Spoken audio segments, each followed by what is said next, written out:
Alright, so ladies and gentlemen, welcome back to a brand new episode of the Batman 2 discussion series. Can you believe it's actually been 10 weeks, over 10 weeks, since we did the last episode? And funnily enough, I did record some of this episode around a week or so ago, but I cut it out because we were talking about all of the teasers Matt Reeves gave us with regards to Bruce Wayne emerging a bit more in the second movie, the Jonathan Crane, or should I say Julian Rush, Theo Rossi Scarecrow stuff that we discovered in episode 4, or like kind of linked back to my reporting in December 2023. So you will see some past Boba in this video later on, but it's still like getting into all of the same topics. But I'm really excited to start off this video because I've got quite a cool theory with regards to what could be happening with the Penguin, Councilman Haiti, going into the Batman Part 2, and obviously digging quite deeply into other the Batman 2 things. So go ahead, leave a like on this video if you do go on to enjoy it.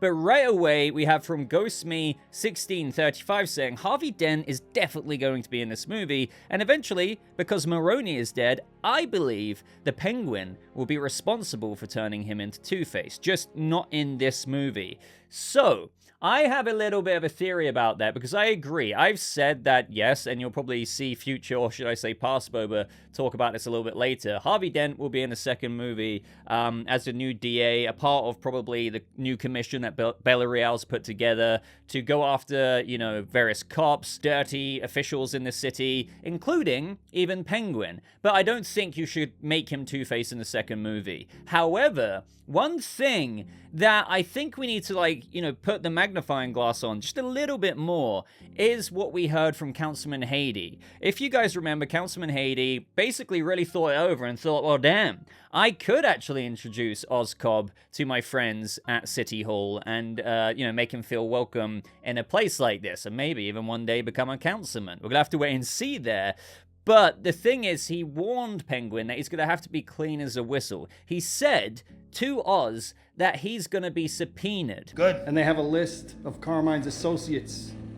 They're going to subpoena you. But the thing that fascinated me here, in conjunction to this comment, is that, well, what is a subpoena? Now, on Google here, it says a subpoena is a legal document that compels a person or entity to produce documents or give evidence at a hearing or a trial. It is also known as a witness summons. So what I'm trying to get to here is that we know for a fact that Councilman Haiti said Oz is going to be subpoenaed. It shouldn't really matter because Oz will worm his way out of it. He's going to make sure he's clean behind the scenes with any loose ends that he's got with regards to anything that might prevent him from actually being welcome at City Hall. The thing that I found fascinating about remembering the whole subpoena thing is that Oz will probably have to be present at court and attend court to give evidence and provide evidence, really, as to why he isn't shady and why any kind of connection he had with Carmine Falco, oh, don't worry about it, like, it's not that deep, you know? So this could come into how we could see Harvey Dent in the second movie,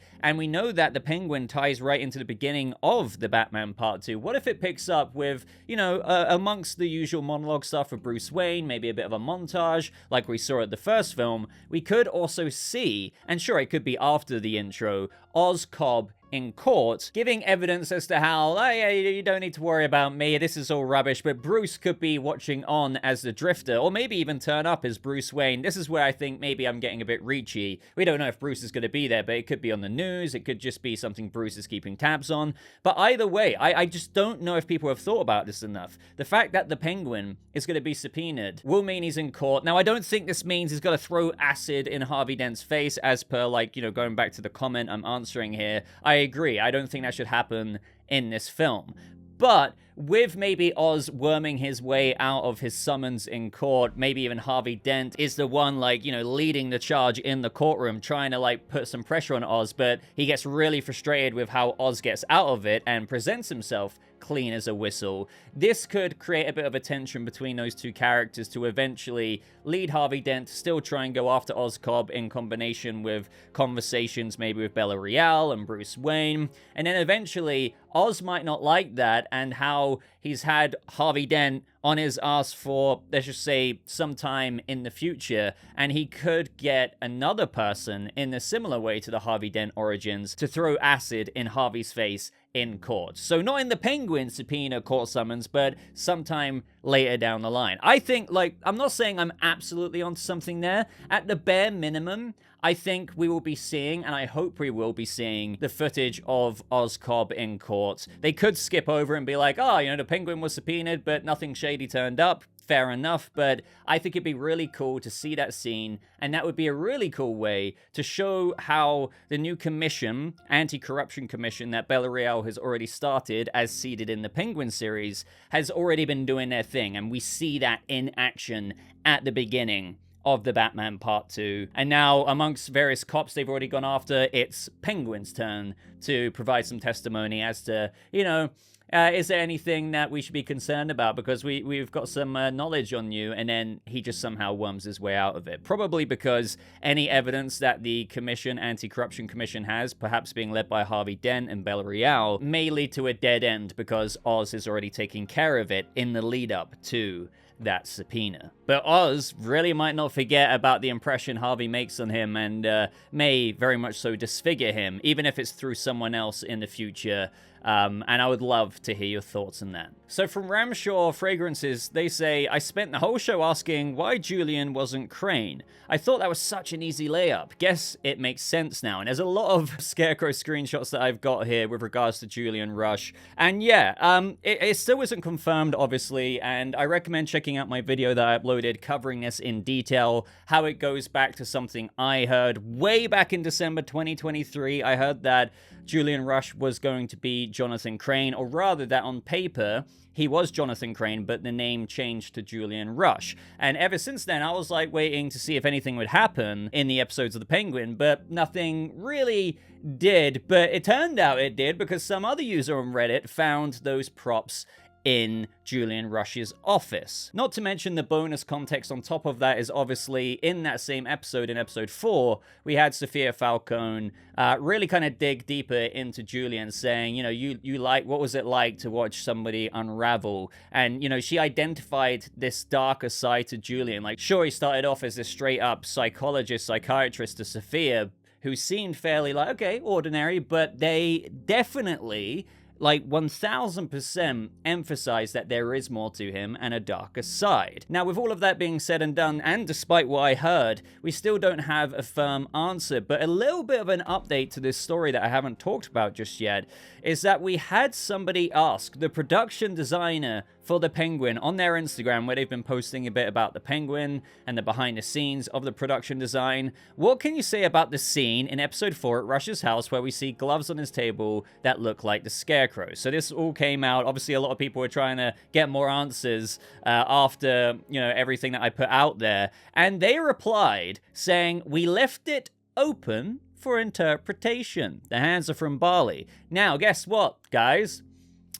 I know this doesn't really confirm anything, but this comment has been deleted. Why would you delete that if, you know, also the question's been deleted as well as the reply from the production designer? Why would you delete that if you weren't kind of maybe a little bit concerned that maybe you're giving not too much away, but, you know, definitely entertaining the conversation? Now, sure, we left it open to interpretation doesn't exactly confirm Julian Rush is Scarecrow. However, the very response of, we left it open to interpretation, could still be more food for thought, or just more fuel for the fire, given, you know, everything that goes back to what I heard. And I really do mean this when I say that my source is 110, 120, 200% legitimate, and they saw what they saw. I did entertain the possibility that maybe things changed behind the scenes, or the second possibility is that it is a deliberate setup, but nothing that they want to shove in our faces with regards to, hey, yeah, we left it open to interpretation. We're not going to say, hey, this guy changed his name from Jonathan Crane to Julian Rush,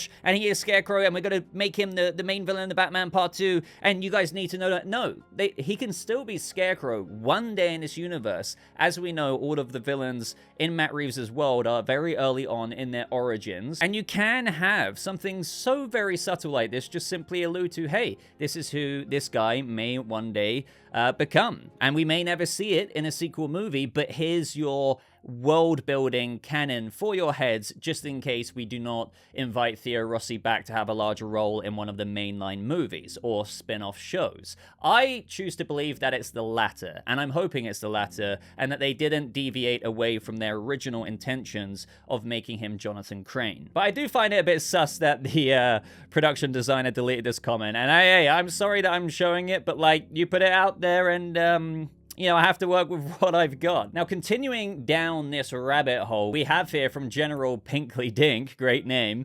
I think part of the reason why Matt Reeves is changing some of the names for the characters is for two reasons. One, he wants to make a grounded cinematic Batman universe. We all know this. Two, it allows him to keep us guessing. I really think that Julian Rush equals Jonathan Crane. But think about this. If they just came out and called him Jonathan Crane, we would already know he's going to be Scarecrow. That there wouldn't be any mystery. No suspense. Our reactions would simply be, oh, that's Jonathan Crane. He's the Scarecrow. Moving on. This way allows them to play with the characters and really build up the suspense and mystery behind them. Now the audience goes, who is Julian Rush? Is he a bad guy? Is he the Scarecrow? Is he Hugo Strange? Mad Hatter? Hush. The point is we don't know, and it makes this series a much more thrilling watch. The character can be fleshed out and built before our eyes, fully developed and fully appreciated. They couldn't do this with the Riddler, Carmine, and Penguin because they needed to sell the movie with certain well-known Rogues Gallery figures. Now, the real mystery begins. And I do tend to agree with this as well, just kind of going off of what I said with option number 2, with where I'm leaning with this. We may not see it be fleshed out even more. Scarecrow might not genuinely be, out of the 3 movies Matt Reeves has to focus on, one of the main featured Rogues Gallery villains that Batman will go up against. But again, that doesn't mean that this guy won't be Scarecrow one day. And I know a lot of people don't like name changes because this could be, if he is Scarecrow, obviously a name change, but there could be all kinds of plot reasons for that. Like, what if he changed his identity many years ago? What if he wanted to get rid of the old name due to some kind of trauma that he had with a kid, where having the name Jonathan Crane really brought that back for him, and he changed it to Julian Rush. This is just me spitballing, but, you know, we've heard Matt Reeves talk about how he really wants to ground every character, including Batman, but Selina Kyle, Joker, with his smile and how the world is making a mockery out of him, to Riddler, to Penguin, each one of the villains, well, all the characters have a seed of trauma, and that's just like a random idea for you. Like, Julian Rush could be a name change in universe. Or maybe it's just simply a name change and Jonathan Crane never existed and they just wanted to do it anyway. I don't know why that would be the case. I mean, I've seen lots of theories out there saying, hey, it's still not that bad. You know, Julian Rush is kind of like drug rush, right? Adrenaline rush. Adrenaline can get released with fear, you know, rush, adrenaline rush, Julian Rush. I get that. It's probably quite reachy there, but you know, I wouldn't say it's outside the realms of possibility. That just because he's called Julian Rush, that doesn't mean that he's not the Scarecrow in Matt Reeves' Batverse. And also, those props on the table, another little side note here. Obviously, one of them is 1000% that Scarecrow-like hand with the long claws, but the other one might not actually be a mask. Some people were thinking that it was another glove, and I definitely want to entertain this, that has that kind of, because it had this thing on top of it, and initially I thought that it was just the stand, but one thing I couldn't really excuse is that the stand wouldn't have that kind of long little scythe end aspect to it, would it? Why would that be on top of, like, the mask? So I am thinking that maybe, yes, the left is the glove with the long, needly fingernails, if you will. And on the right, if it's not his mask, it could be another glove, where it's, you know, got the same Scarecrow material there, but it's also got, like, a little scythe hook on it. So that's, like, both his gloves there. And one last point on this is what Josh Kosh Bagosh says. One theory I saw is that if Julian is Scarecrow, maybe he got fired from the mental health institution where he used to work due to some malpractice, which is why he changed his name/identity in order to get hired at Arkham. I hope that they didn't totally change direction from doing Scarecrow to just not doing Scarecrow at all, and are just keeping it under wraps for now. But the main point that I wanted to talk about here is when he says, Matt Reeves is obsessed with little details. Something like this doesn't seem like the kind of thing he would just forget about and have the showrunner leave it in, despite it no longer being relevant in any way. I agree, because I did entertain the idea, even though they shot the Penguin in order, Episode 4 would have been shot very early on, and I do wonder if it coincides with the meeting that Matt Reeves and James Gunn had. But I was like, what if they just left it in? It could still be left open to interpretation, but it doesn't mean that he is Scarecrow, but like maybe he once was, but just those items being there still doesn't 1000% confirm it, so they could still sweep it under the rug. I was like, okay, that's a third possibility, right? If they did change directions. But I do agree with this, like on the bottom line, Matt Reeves is obsessed with the little details, and he was heavily involved in the production of The Penguin, even though Lauren LaFranc wrote it and showrun it. So yeah, it doesn't seem like the kind of thing he would forget or just leave in, being like, oh, don't worry, even though we're not doing that anymore, just leave it in anyway, and we can just say it was to do with something else. Or as the production designer said, leave it open to interpretation. I think that he left it in, and I know I'm repeating myself once more, but even if they don't tackle Scarecrow, it just tells you that this is who this guy could one day be, even if you never see it in the continued Batverse projects. But let me know your thoughts on all of this. Up next from Agian370 saying, is it just me, or has the bat signal emblem changed compared to the previous movie? I've seen a lot of people say this, but I really don't think it has. I think that ending shot of the Penguin just simply shows the bat signal at a different angle, in where some people are interpreting that as, oh, maybe is this a reflection of the suit upgrade and the new emblem? No, I really don't think so. I'd be willing to bet on that. Now, Chris DE2001 says, could Batman's absence throughout the Penguin series be a result of Bruce Wayne's increasing public appearances and visible philanthropic efforts, as was seen in The Road to No Man's Land? Following the flooding during the events of the first movie, I can see elements of the No Man's Land story arc being adapted in the Penguin series already, and perhaps more will appear in a second movie. So yes, if Batman has been a little bit absent, if you really want to lean into that newspaper, for example, that I see a lot of people bring up, even though I heavily stress that's just marketing material for the Penguin, there was that newspaper that came out, if you don't know already, and it had one of those little cartoons that you sometimes find in newspapers of the bat signal being lit up, and it looks like Gordon is there, and the other cop is saying, it's been weeks, sir, as if like he hasn't been responding, even though Matt Reeves has said that he has been out there. So I really do think he has been out there, but maybe you could argue on the bottom line, the reason why he wasn't so present in the Penguin series is, on top of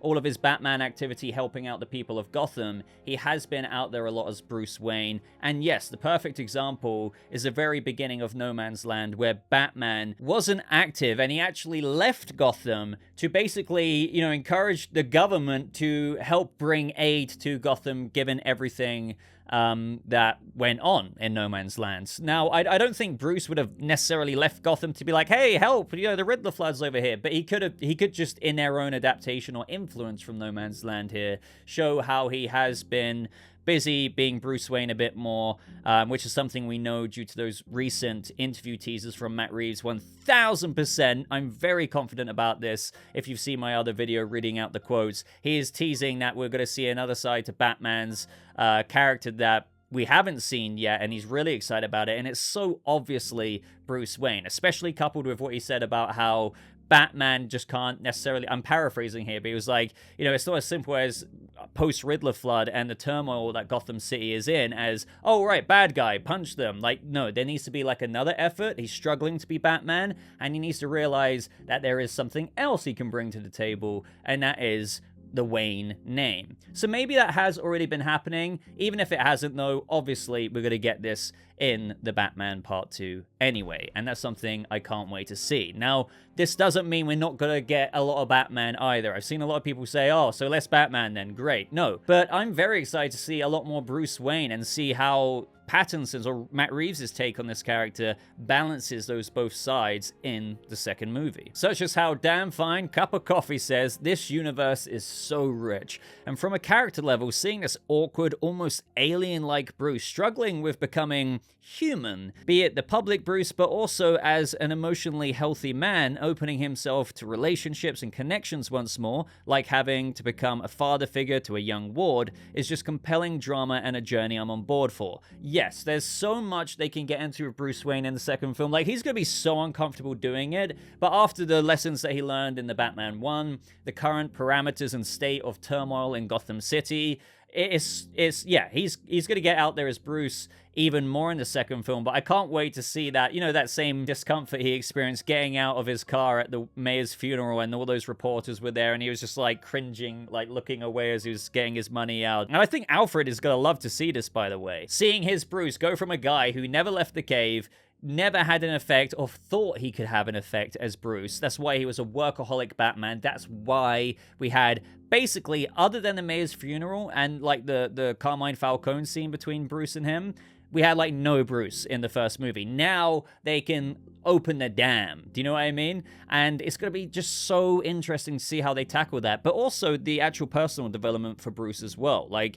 what side of Bruce could we see come out? I don't think it's going to be Playboy. I think it will mirror a similar demeanor to the guy we saw talk to Bella Real at the funeral. So if you're expecting Playboy, I really wouldn't get those expectations. But maybe opening up a little bit more, and, who knows where that's going to go, but I would love to hear any ideas. And what are the top things or scenes you would like to see of Bruce Wayne in the second film? Obviously, I think we're going to see him with Bella Real. Would you like to see another scene between Bruce Wayne and Oz Cobb? There's Harvey Dent scenes. Maybe Bruce is going to be invited to a meeting with the mayor and how his philanthropic or Wayne money could help fund certain things that they're trying to do to restore the institutions of Gotham. So that could lead to a seat here with Harvey Dent, a seat here with Bruce Wayne, and behind their desk is Bella, something like that. But do you have anything else that you would like to see other than those obvious things that I think are gonna happen? But here we have from Elliot Leftly B7Z saying, "Made a long wait for the Batman Part 2 and the endless theories continue. It'll be worth it." Absolutely, man. In regards to the Batman 2, Colin Farrell did say that he's got 5 or 6 scenes in the movie, and also said that he signed on for a third movie. Given that Oz is getting into City Hall and Bella Real has set up an anti-corruption task force, hopefully led by Harvey Dent, I think that the villains for the sequel could either be Hush with the Edward Elliot scandal, the Court of Owls, or perhaps a mixture of both, with Hush leading into the Court of Owls. Between the Batman, the Penguin, and the Batman 2, they all take place relatively close to each other and are still dealing with the very few corrupt figures of Gotham. Without making the audience feeling tired of another corruption storyline, this one could just as, if not more exciting. I don't know, but it's just something very interesting to think about. And I'm glad that people are thinking in the same direction I was just like spewing about a few minutes ago. We really don't know, but there are like reasonable speculations or things that we've learned recently from Matt Reeves himself that is leading to Court of Owls speculation. But again,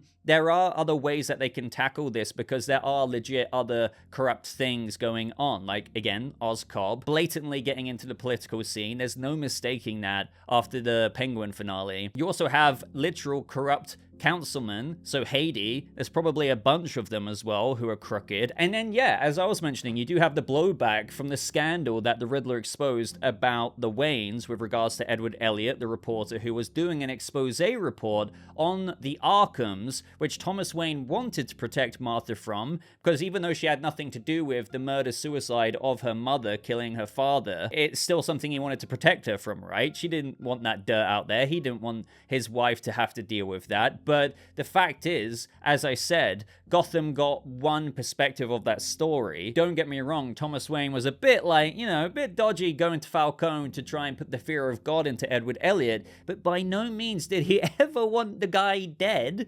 No. So again, another organic thing that I would be so surprised if they didn't get into that with reporters and other journalists out there now digging into Bruce Wayne about that, and that having to be something he deals with in the second movie. But yeah, so that could introduce the son of Edward Elliot, Tommy Elliot maybe. Again, adaptations don't copy and paste, so Matt Reeves can do a lot of innovation and new directions for the emergence of Thomas Elliot, aka Hush, from the comics. But then, yeah, Colin Farrell did say recently he signed on for all 3 films. I've always said that I don't think you do an Ascension into Power storyline for Oz Cobb for him to just be dethroned as Kingpin in the sequel movie, so absolutely not. I bet money he's still going to be Kingpin, but the fact that he's only still got 5 or 6 scenes tells me that he's got more of a longer term plot, because they're preliminarily talking about the Penguin season 2 right now. They can do that.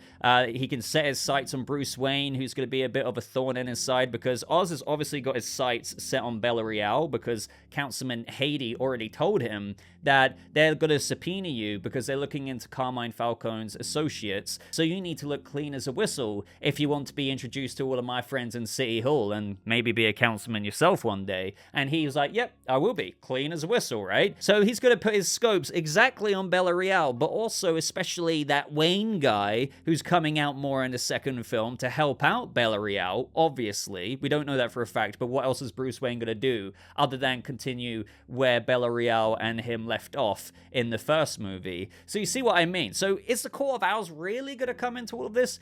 Maybe. But that's why the theory of maybe it being a longer term storyline that trickles into part 3 could be a thing. Because I think at this point we need to accept and understand, as Matt Reeves has said, this really is an epic crime saga. So Gotham is always corrupt. And even though once upon a time I wasn't sure if they were going to go even further or make corruption the main figurehead plot storyline of part 2, well, they definitely are now. Like, it's even deeper. But the thing about that, which I'm a bit reluctant to the idea of the theory of the Court of Owls being introduced and maybe being a longer term storyline, is that I also feel like Barry Keoghan and that tease of him getting out of Arkham was 100% in my mind a long-term setup for what could be revisited eventually. Remember the Arkham series that was in active development once upon a time? I was like, that's probably going to be, just like how the Penguin is bridging the gap from part 1 to part 2, that Arkham series would bridge the gap from part 2 to part 3.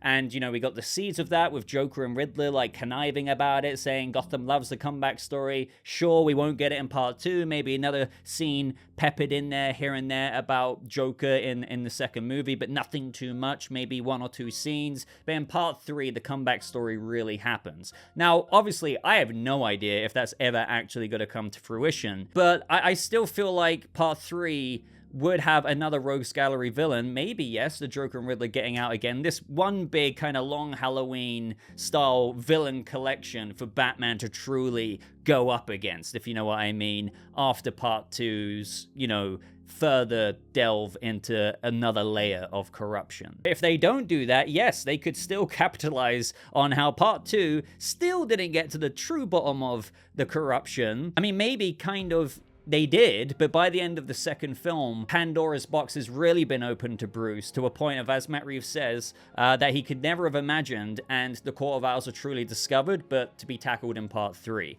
I just don't know. Is it going to be a villain? And sure, it's only a theorized villain right now that is going to be addressed and solved in the second movie. Really? Or is it going to trickle out into part 3? But if that happens, do we really get Joker and the Riddler? Or maybe, if you put them aside, some other villain like Scarecrow or Mad Hatter, like other people want to see as well? It's just such a thing where it's like, despite us getting a vision for part 2 now with Bruce Wayne coming out more and more and this, that, and the other, the larger direction and handling of part 2 going into part 3 is something that is very, very vague. Because I can't see them still cooking along the Court of Owls storyline in part 3 if Pandora's box has been opened with them in part 2.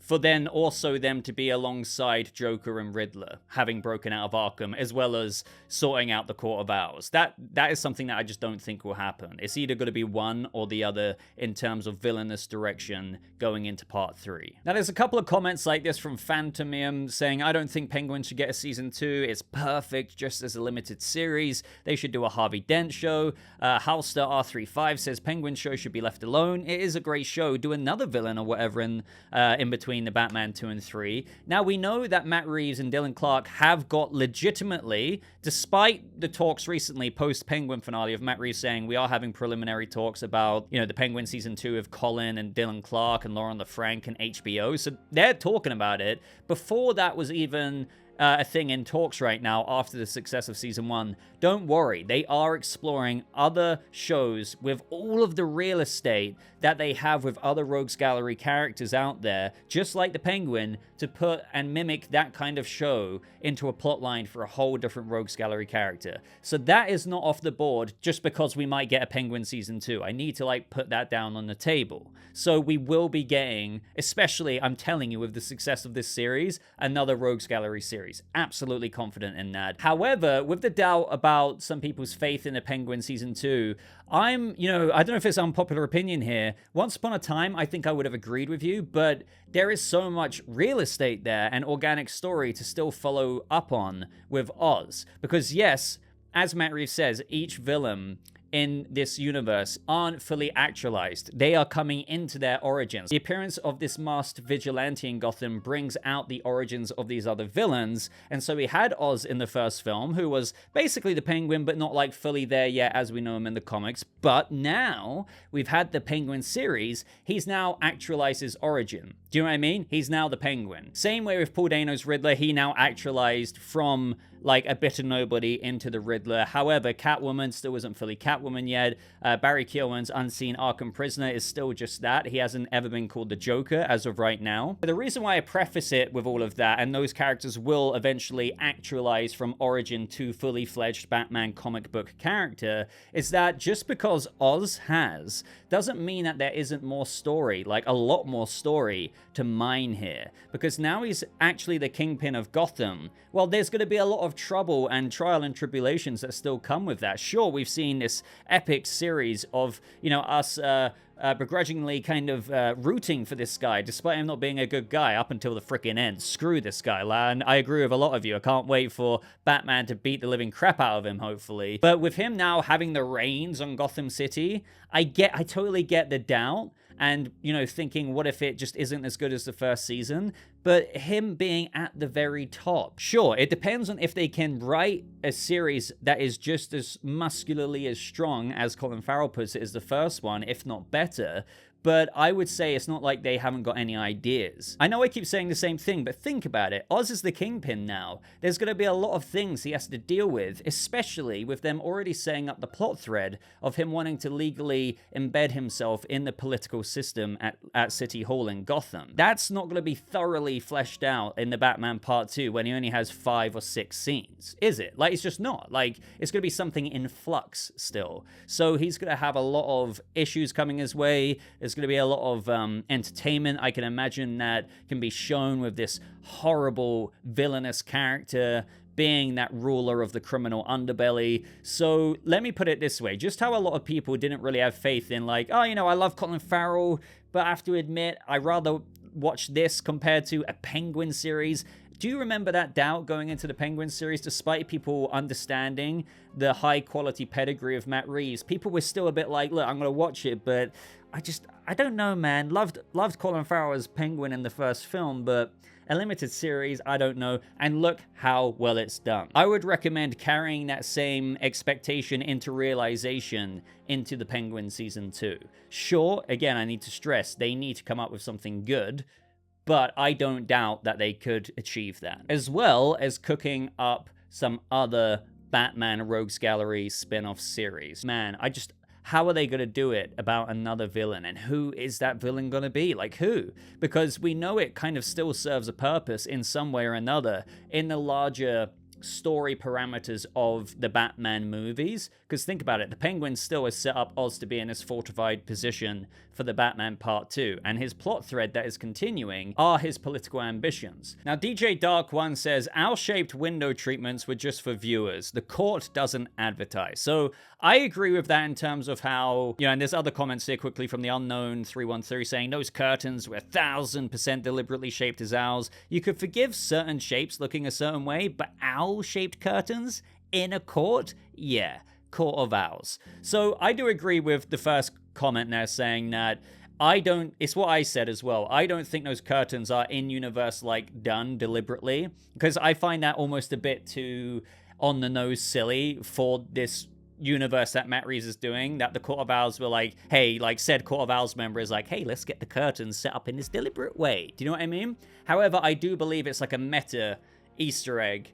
Like, outside of the movie, it could be Matt Reeves giving a very subliminal Easter egg, a nod to foreshadowing a potential future villain, and that being the Court of Owls, especially being paired with what he said about, you know, finding out the true reason for the state of this perpetual darkness in Gotham. Like, what is it? Like, sure, there's been the, you know, corruption that the Riddler exposed, but there's deeper corruption. And there's something behind that deeper corruption that's causing this perpetual darkness in the city. What is that? So do you see what I mean? That's why people are getting to that idea. I, at this point, I'm not 100%, I'm not even 90, 80, 70%. It's more like a 65, 35% thing for me with regards to those Court of Owls curtains being an intentional Easter egg. So I'm not 1,000% sure, but yeah, I don't think it's an in-universe legit thing. In-universe, I think they're just curtains. But above that, if they ever wanted to tease anything to the viewers as like a little bit of a seed,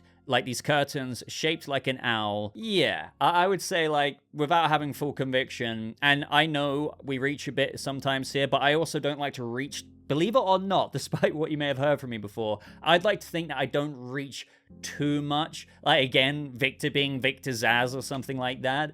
But this one, yeah, meta-level Easter egg, as in our reality, this is a nod, but not within necessarily the universe. Like, it's not like Bruce Wayne would look at that in the second movie and be like, oh, well, this is an actual clue for their, you know, whereabouts and that they exist. No, it's just probably real life level. But I would still love any expanded thoughts on that. But that's everything in today's video, guys. I hope you enjoyed it. I'm so happy that we're getting more nuggets from the Penguin, more teasers from Matt Reeves recently in those interviews in that video we covered last week. Check it out if you haven't done so already. I'll leave it on the end cards of this video. I know the script isn't done right now, as we spoke about in a recent news roundup, but still, nonetheless, it's close to being done. As Matt Reeves also said, I want to remind you guys in the interviews that we covered last week that the film still should be shooting in the first half of 2025, which is why, you know, the idea of a delay should still not happen. Do you know what I mean? It should still be okay, even despite Pattinson also filming for Christopher Nolan's new movie. So we should still be getting doses of news, just like what we're talking about recently, in the coming months going into the new year. It's an exciting time. So share your thoughts, your theories, your ideas down in that comment section. I can't wait to read them. Leave a like on this video if you did enjoy it. Consider subscribing for more videos just like this. But until next time, just thank you so much for your support. I hope you guys have a lovely rest of your day, and I'll see you fellow Bat family in the next video. Goodbye.